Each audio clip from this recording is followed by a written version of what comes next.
7वां सवाल, एक वृत्ताकार खेत पर 24 रुपये प्रति मीटर की दर से बाड़ लगाने का व्यय 5280 रुपये, 5280 रुपये।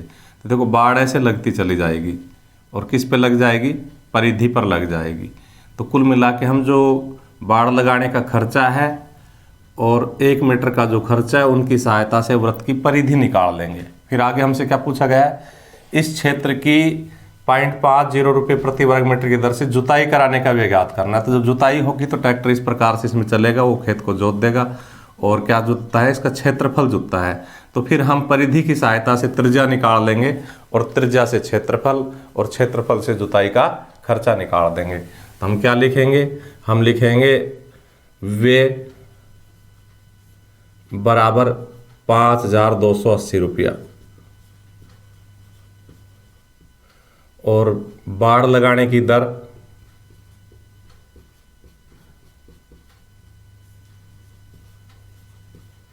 बराबर 24 रुपया प्रति मीटर।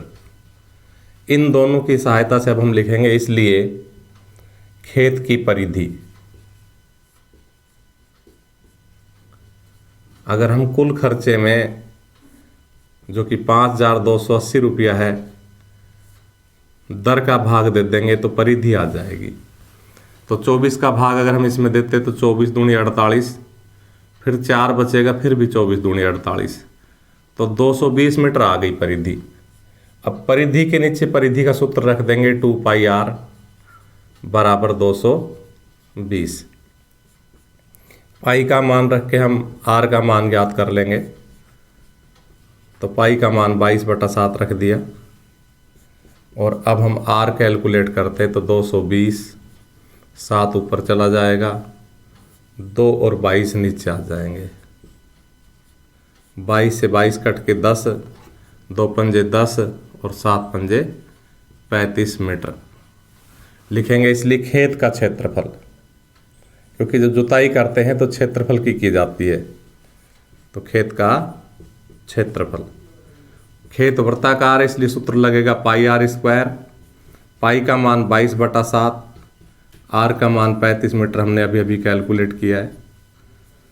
7 पंजे 35, 22 पंजे 110, 110 की 0, 11 से 35 को गुणा करेंगे तो ये 11 से 35 गुणा हो गया। इस प्रकार से आ गया इसका खेत का क्षेत्रफल। लिखेंगे आता है जुताई कराने का व्यय, इसलिए जुताई कराने का व्यय।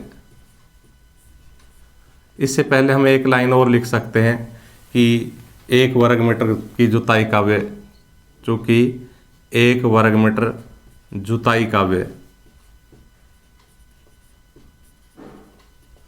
बराबर 0.50 रुपये।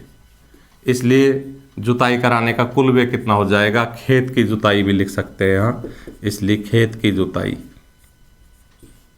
कराने का व्यय। तो हम 0.50 को गुणा कर देंगे खेत के क्षेत्रफल से 3850 से, 3850। तो इस गुणा को यहाँ कर लेते हैं। देखो जीरो दोनों हम पहले ही लगा रहे हैं, ये दोनों जीरो लगा दी।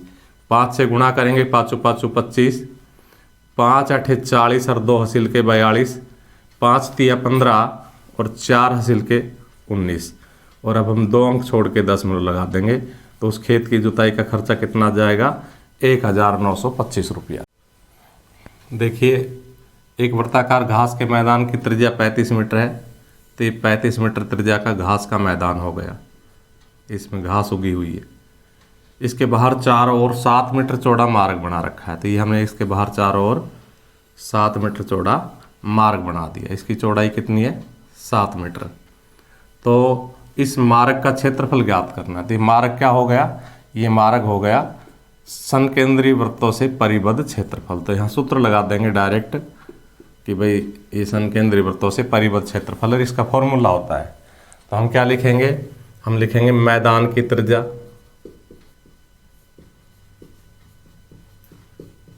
जो कि हमारे सवाल में हमसे दी हुई है 35 मीटर, और मार्ग की चौड़ाई जो कि सवाल में दी हुई है 7 मीटर। अतः हम मार्ग सहित त्रिज्या लिख लेंगे, यानी कि 35 में 7 और जोड़ देंगे 42 लिखेंगे, इसलिए मार्ग सहित त्रिज्या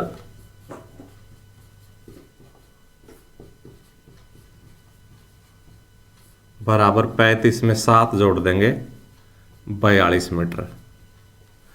हम अक्सर छोटी त्रिज्या को r से मान लेते हैं, बड़ी त्रिज्या को बड़े R से मान लेते हैं, छोटी त्रिज्या को छोटे r से मान लेते हैं, या बड़ी को R1 से छोटी को R2 से भी मान लेते हैं स्मॉल में लिखेंगे। इसलिए मार्ग का क्षेत्रफल, हमारा सीधा डायरेक्ट फॉर्मूला है संकेंद्रीय वृत्तों से परिबद्ध क्षेत्र का कि पाई r² माइनस r²। पाई का मान 22/7, r का मान 42 और r का मान 35। इसमें a² माइनस b² का फॉर्मूला लगा देंगे तो a प्लस बी यानी कि 42 प्लस 35, a माइनस बी यानी कि 42 माइनस 35।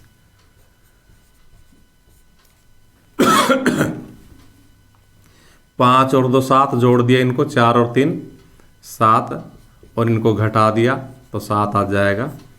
अब गुणा कर दो, 22 7 154 हासिल के 15, फिर 22 7 154 और 15 हासिल के, तो कितना हो जाएगा ये आपका हो जाएगा 169। तो ये संकेंद्रीय वृत्तों से परिबद्ध क्षेत्रफल यानी कि मार्ग का क्षेत्रफल आ गया। देखो 3 सवाल लगातार संकेंद्रीय वृत्तों के आ गए, 8वां भी हमने किया। अब 9वां देखो, सीधा सूत्र पूछ लिया। तो अभी हमने सूत्र लगाया था, बस फर्क इतना कि उस सूत्र में हमने मान रख के a² माइनस b² का फॉर्मूला लगाया था, इसमें सूत्र में ही फॉर्मूला लगा दिया। अर्थात संकेंद्रीय वृत्तों से परिबद्ध क्षेत्रफल क्या होता है,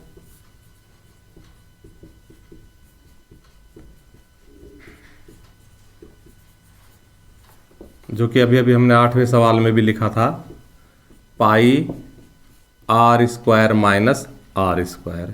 तो 8वें में तो हमने यही संख्या रख दी थी, लेकिन इस सवाल में इसमें पहले फॉर्मूला लगा दिया a² माइनस b² का, तो a प्लस बी यानी कि r प्लस r और a माइनस बी यानी कि r माइनस r। तो ये आंसर हो जाएगा, ये हमारा किस में, बी में, इसलिए इसका उत्तर हो जाएगा बी। ये 10वां सवाल भी ऐसा ही, इसमें त्रिज्याएं दे दी 4 और 3, तो इनसे परिबद्ध क्षेत्रफल पूछ लिया। तो हम यहाँ पर त्रिज्याओं की जगह 4 और 3 रख देते हैं, पाई का मान 22/7 रख देते हैं, और त्रिज्याओं की जगह 4 जमा 3, यहाँ भी 4 घटा 3। तो देखिए क्या आ जाएगा, 22/7, 4 और 3 को जोड़ा 7, 4 में से 3 गया तो 1, और 22 एकम 22 गुणा हो के आ जाएगा। तो 22 वर्ग सेंटीमीटर हमारा आंसर कहाँ है, ए में, इसलिए इसका आंसर हो जाएगा ए।